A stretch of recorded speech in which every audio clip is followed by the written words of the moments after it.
Welcome, ladies and gentlemen, to another Deep in Hub tutorial. I am Michael, head of growth at Deep in Hub, and today we have a treat for you. We're going to be walking through how to install Ambient indoor air quality monitoring sensors, so you can start scoring some ambient tokens, because as of the time of this video, it looks like there's some big token events coming, including a recent listing on Swissborg. So it's time to start mining. And today, we have both indoor options here for you. So we have number one, the Air Quality IN5 by TeraBee. So TeraBee, this is the slightly more affordable version of the Kaiterra version we have here. So both of these are fantastic. You can find them on Ambient's website, ambient.network. I believe this is something like $229.99 US dollars, and this is $279.99, so about a $50 difference. This one you would just set up right on your tabletop. Kaiterra does give you the option to actually install it on your wall, so it looks a little bit like, I don't know, a Google Nest or some other kind of thing you'd have on your wall to control your temperature in your house, for instance. So we come over here and we unbox the TeraBee. We will not be installing this one today. Today we're going to focus on the Kaiterra. But in case you bought this one, you'll immediately see a quick start guide that walks you through everything. So if we open this guy up, this is what it looks like. Super small, almost weightless. Just a USB-C input there. I mean, and then you can see particulate can come in from here and here to measure it. I mean, it doesn't get much easier than that, ladies and gentlemen. Then it comes with a USB-C with a traditional standard USB on the other side. Cable for you here, ready to go. And this is probably a power adapter here. And yes, and you actually get multiple adapters depending on where in the world you are. So this is like, I think China, and this is US, and then we got like UK/Hong Kong, and then we got EU. So basically got whatever you need. I think in Latin America, it's primarily the US American style as well. So got all that there. There's also a QR code and the website here, so you can actually go straight to the manufacturer, TeraBee, and follow their guide to actually setting up your device. So that is the TeraBee IN5, and you can see on the outside right here, oh, it actually does have PM10. Oh, amazing. Okay, so according to this, it has both PM1, 2.5, and 10. So, and it gives you CO2, TVOCs, temperature, and humidity. Now, what does all of this mean? So PM stands for particulate matter. So it's essentially things that are in the air. They could be non-harmful or they could be harmful. So if you're outdoors, this could be things like exhaust from a car, it could be from burning wood, it could be from a landfill. A lot of it's fairly toxic.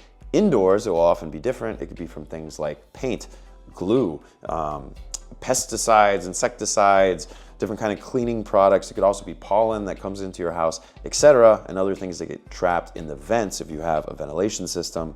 Now, PM 2.5, PM10, that's a measure of the diameter of those particulates, but it's very, very small. This is measured in microns, which is basically like microscopic. I think 1 micron is like the diameter of your hair. So once you get less, it becomes very, very hard to see.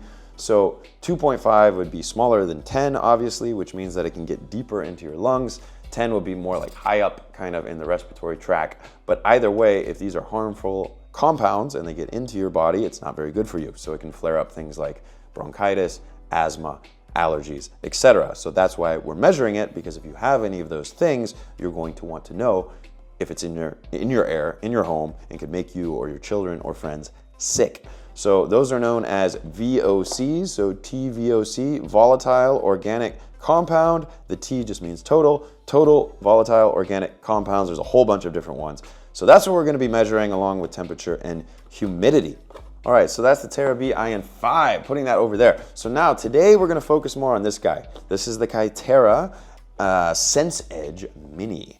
Now this one's a little bit higher end, you know, it's maybe a little bit prettier form factor, a little bit bigger, so you could think of this as the slight upgrade to the IN5, but both are great options. So we're gonna actually install this today. So let's come over here. You can actually see it's very nice packaging. Kaiterra already exists, you know, as a brand for these indoor air quality monitoring devices. But now with Ambient, you can obviously connect that to their entire Deepin network, mine tokens, and do a lot more stuff with it. So, as we can see, pretty nice, a bit of like an Apple style to the way they lay everything out. Clean, sleek, everything's kind of white. We have a very nice thick manual here, which actually walks you through the installation. This one is in various languages, so this can also help you if you don't feel like watching this entire video.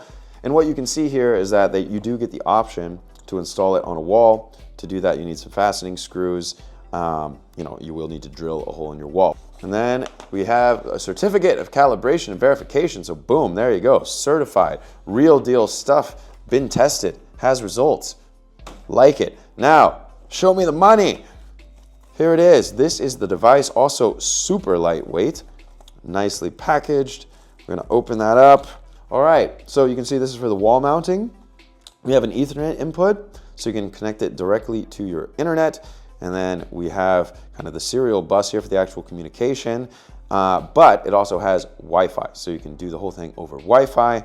And you can see here for the USB-C input, you can go right there. And then obviously this is where the stuff from the air will be going into on both sides. So this is your Kaiterra device. Feels super nice, super slick, very high quality. Now these guys are what is actually going to do the heavy lifting. So this is just general particulate matter, apparently, and this is for the volatile organic compounds. We'll have to do more research on exactly which each one does, but we're gonna be using both of those. They're gonna physically go inside of this device, and then at some point in time, they'll fill up and basically have maximum load. We'll need to take them out and replace them with other ones, which you can do very easily online. Okay, I guess that's the actual adapter. So then you can swap out the head there depending on the inputs, and then this is the USB-C connection. Screws and fasteners, which is actually really handy. I didn't have these in some previous installations, so we had to run to IKEA or Leroy Merlin, but now we do. So it comes with everything you need. And then last but not least, the cable. So very iPhone-esque in the cable here. Very nice. So it comes with a USB-C to traditional USB cable. So there you have it, guys. Literally everything you need is in the box. You shouldn't have any issues. If for some reason you do, you can always ping Ambient or Kaiterra, but that's it. We're gonna install this guy today. So let's do it. So now we're gonna put this guy into configuration mode so we can actually set it up and get everything configured. I'm using European cables here, so we're gonna snap that in quite easy. These are the cables that came with the box, so it's just traditional USB to USB-C, wherever it is, connection there, which goes to the back of the device here. But before we do that, we need to pop it open. Just a little bit of pressure, it opens pretty easy. And as you can see, there are two slots here for the actual monitoring devices and then the on and off switch.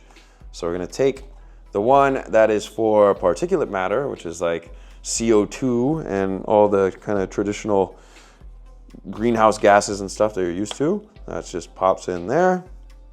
And then we have the other one, which is for those organic volatile compounds that we talked about, which is like benzene and all kinds of weird propylethylene, mezzanine, benzene, all kinds of stuff that you don't want in your body, basically. So you can also see that there's contacts here, and then those go with the contacts here. So just make sure you don't somehow put it in upside down. You can tell by these little flaps are sticking out, and the letters obviously should be pointed upwards.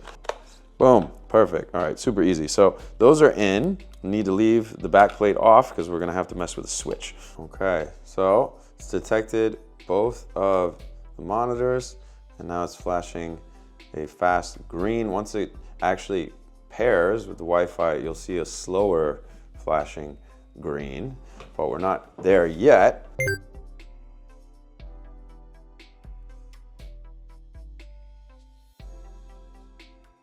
Okay, so the account has now been activated, so we're gonna log in using the same credentials we just created.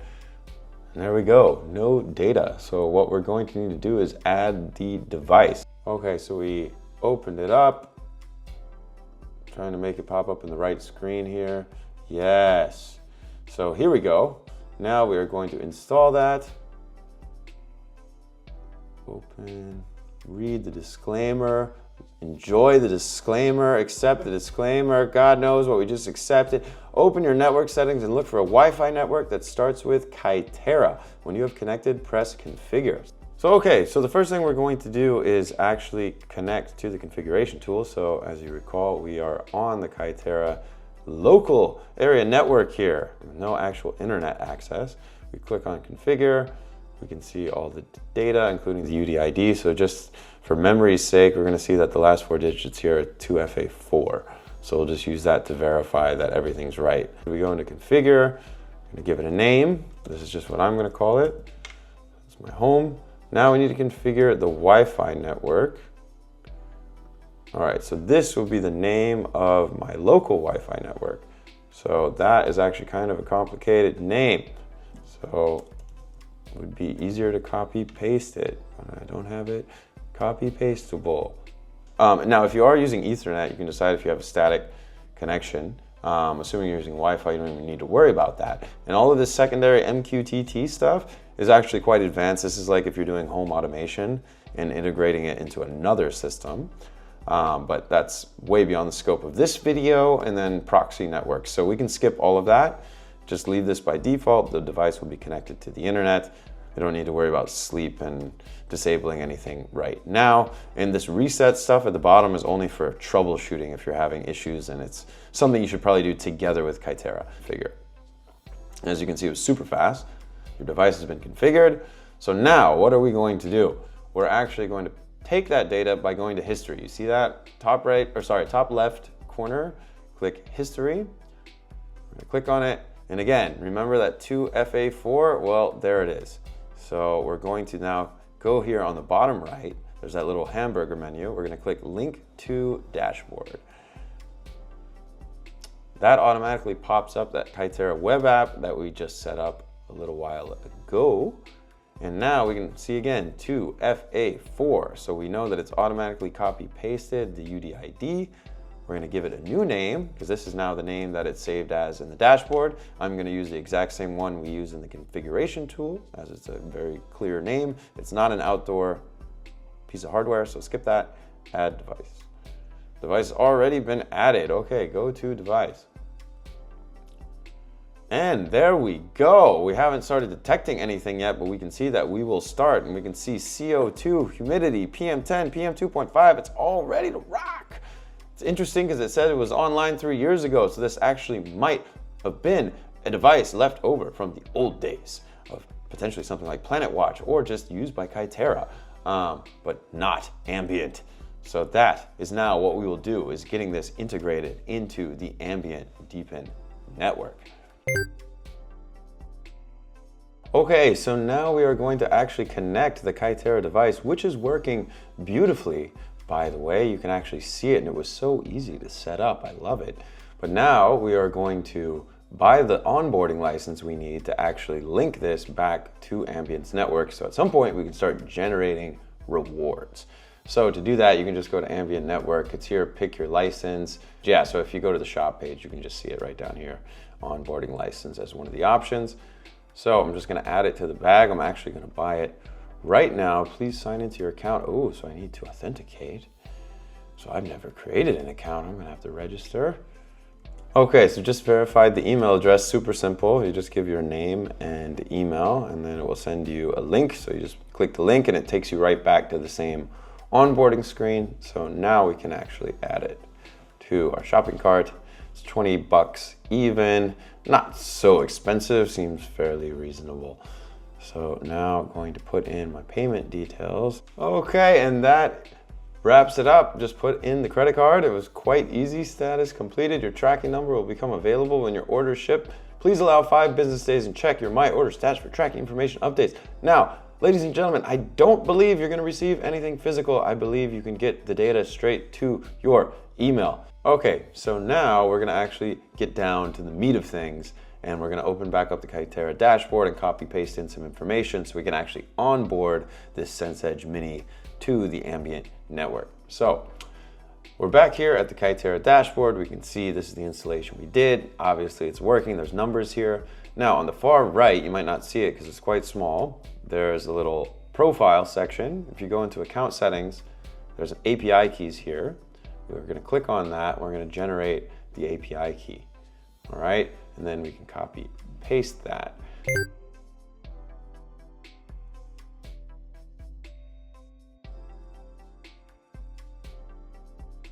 You don't need to sign up, even though this is your first time using the app, because you had to register to buy the license using the Ambient web app. You already have an account.